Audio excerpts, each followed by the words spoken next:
Halo teman-teman semuanya. Pagi-pagi Berham bangun mendengar kicauan burung yang sangat merdu. Memang seluruh alam memuji penciptanya, karena Allah sudah memelihara ciptaannya, serta menjalankan keadilan bagi bumi yang terkutuk oleh dosa. Benar, dan jangan lupa Allah selalu memelihara ciptaannya serta memberi makan buat kita yang lapar. Ayo, siapa yang lapar dan haus akan kebenaran, pasti jadi orang berbahagia yang akan dipuaskan oleh janji Tuhan. Sesaat lagi kita dengarkan tentang penghukuman Tuhan buat rakyat Israel termaksud Daud.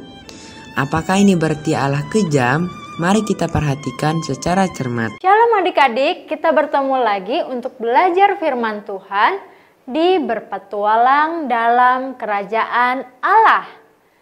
Kali ini tema kita adalah ini, bukti janji Tuhan pasti ditepati. Bacaan Alkitab kita diambil dari 2 Samuel 24 ayat 15 sampai 25. Nah, sebelum kita lanjutkan, kita berdoa dulu ya. Mari kita berdoa. Tuhan Yesus yang baik, terima kasih untuk hari ini. Kami boleh belajar bersama-sama. Terima kasih untuk kesempatan ini ya Tuhan. Saat ini kami akan belajar tentang firman Tuhan. Kiranya Tuhan menolong kami dan memberikan pengertian kepada kami. Dalam nama Tuhan Yesus kami berdoa dan mengucap syukur. Amin. Nats kita diambil dari 2 Samuel 24 ayat 17.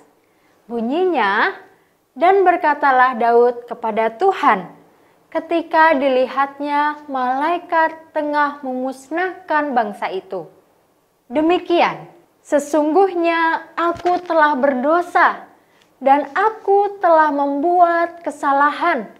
Tetapi domba-domba ini, apakah yang mereka lakukan? Biarlah kiranya tanganmu menimpa aku dan kaum keluargaku. Nah, adik-adik, sebelumnya kita membahas tentang Daud yang telah berdosa, dia melanggar ketetapan Tuhan.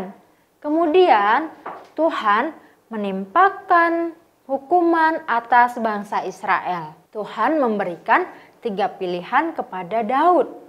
Kemudian Daud memilih 1 pilihan, yaitu 3 hari bangsa Israel akan dilanda oleh penyakit sampar. Nah, adik-adik, penyakit sampar ini merebak sampai ke seluruh wilayah Israel. Rakyat Israel dihukum karena dosa-dosa mereka. Di dalam penghukuman ini, Daud pun ikut dihukum. Allah telah mengampuni mereka oleh karena Kristus. Tetapi penghukumannya juga harus dijalankan oleh karena keadilannya. 70.000 orang tewas karena penyakit sampar ini. Banyak ya adik-adik, 70.000. Ketika wabah itu semakin menyebar dan mendekati ibu kota kerajaan, Daud memperoleh penglihatan. Dia melihat malaikat Tuhan mengulurkan tangannya ke arah Yerusalem, hendak memusnahkan penduduk kota itu dengan wabah penyakit sampar. Daud gemetar, dan saat itu juga ia sujud sampai mukanya ke tanah kepada Tuhan. Dia berseru, "Akulah yang telah berdosa. Aku telah melakukan hal yang bodoh dan jahat. Tetapi domba-domba ini, apakah yang telah mereka perbuat? Aku mohon biarlah tanganmu menghukum aku dan keturunanku saja." Daud membela bangsanya dan memberikan dirinya sendiri untuk dihukum. Kita melihat di dalam diri Daud bayang-bayang dari pengantara kita yang agung, yang kelak akan mempersembahkan dirinya sendiri untuk menggantikan umatnya untuk menerima hukuman dari Allah. Siapa yang seharusnya dihukum adik-adik? Siapa yang seharusnya disalibkan? Yang seharusnya disalibkan dan dihukum Tuhan adalah kita, manusia yang berdosa. Tetapi karena kasih Tuhan, karena kemurahan Tuhan, karena anugerah Tuhan, Dia memberikan anaknya turun ke bumi untuk menebus dosa-dosa kita. Sangat murah hati bukan Allah kita? Nah, karena Kristus, Allah menghentikan wabah penyakit sampar itu sebelum waktunya. Sebelum waktunya adik-adik. Jadi Allah kita memang Allah yang maha pengasih bukan? Lalu Nabi Gad datang menemui Daud. Atas nama Allah, dia memerintahkan Daud untuk mendirikan mezbah di tempat pengirikan milik Arauna. Tempat di mana Daud melihat malaikat Tuhan turun hendak memusnahkan dan berdiri di situ. Arauna ingin memberikan kepada raja tempat pengirikan itu, juga lembunya, perkakas kayunya untuk korban bakaran secara gratis. Tapi Daud berkata bahwa ia tidak mau mempersembahkan korban dengan menggunakan harta milik orang lain. Baik juga ya Daud ini. Arauna juga baik karena mau berbaik hati memberikan tempat pengirikannya. Karena itu Daud membeli tempat pengirikan dan lembu milik Arauna itu dan membangun mezbah dan mempersembahkan korban bakaran dan korban keselamatan. Dan wabah itu pun akhirnya disingkirkan dari Israel. Daud dan rakyat Israel memang dihukum, tetapi di dalam Tuhan ada pengampunan. Daud dan keluarganya tidak ditolak. Daud tetap diperkenankan untuk menjabat sebagai raja dan sebagai kepala perjanjian yang melalui umat Tuhan memperoleh berkat. Saul dan keluarganya telah ditolak. Tetapi Daud karena perjanjian yang telah Allah adakan dengan dia diizinkan untuk tetap menjadi pelita bagi bangsa Israel.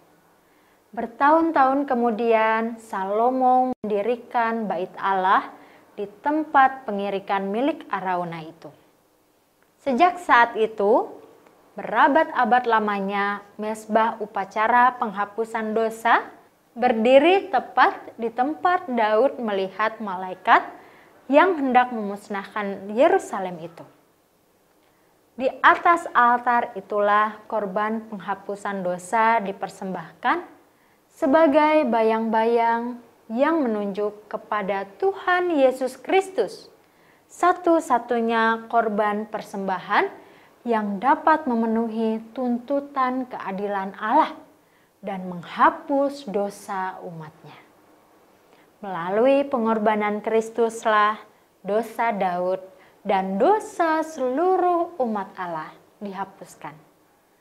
Karena perjanjian yang telah Allah adakan dengan Daud, Daud diizinkan untuk tetap menjadi pelita bagi bangsa Israel. Nah, adik-adik, sekian cerita kita. Kita bisa belajar bahwa Tuhan tidak pandang bulu. Siapapun yang berdosa, dia akan menghukum. Tetapi Tuhan juga Maha Pengasih. Allah yang Maha Kasih. Dia mengasihi kita umatnya.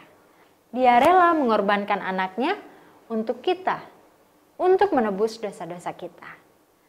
Ya, kita akan berdoa mengucap syukur kepada Allah karena kebaikan dan kasih Tuhan dalam hidup kita. Mari kita berdoa. Tuhan Yesus yang baik, terima kasih untuk kasih Tuhan dalam hidup kami. Tuhan menolong kami, Tuhan memberkati kami setiap hari.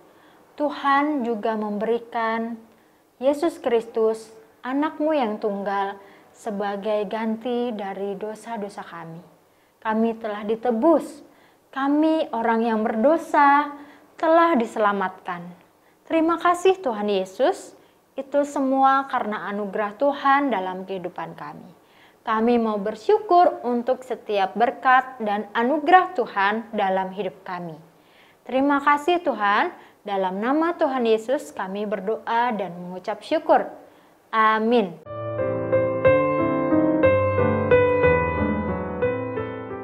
Allah memang penuh anugerah. Sekalipun Daud berdosa, namun karena kovenant perjanjian yang telah Allah adakan, maka dia diizinkan menjadi pelita bagi Israel.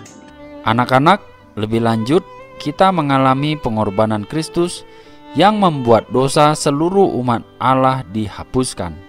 Benar, karena korban Yesus sempurna sehingga dapat memenuhi tuntutan keadilan Allah dalam menghapus dosa umatnya. Besok, silakan sahabat BDKA membaca tindakan Allah yang sangat dahsyat melalui kitab selanjutnya, yaitu 1 Raja-Raja pasal 1. Sayonara, sampai bertemu lagi.